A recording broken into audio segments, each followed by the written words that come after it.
যত বেশি দরুদ পড়বেন আপনার টেনশন দুশ্চিন্তা তত কমে যাবে।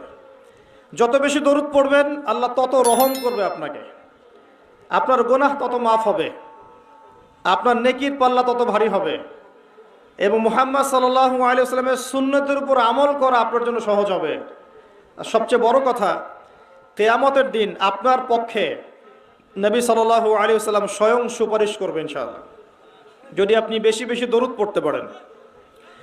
কমপক্ষে সকালে 10 বার এবং সন্ধ্যায় 10 বার পড়বেন আল্লাহুম্মা সাল্লি ওয়া সাল্লিম আলা নবিয়িনা মুহাম্মদ। আমি 3টা দরুদ পড়তে উৎসাহিত করি। একটা ছোট্ট দরুদ বললাম, আল্লাহুম্মা সাল্লি, বলেন আমার সাথে, আল্লাহুম্মা সাল্লি ওয়া সাল্লিম আলা নবিয়িনা মুহাম্মদ, এটা একটা। অথবা এভাবে বলতে পারেন, আল্লাহুম্মা সাল্লি আলা মুহাম্মদ ওয়া সাল্লিম।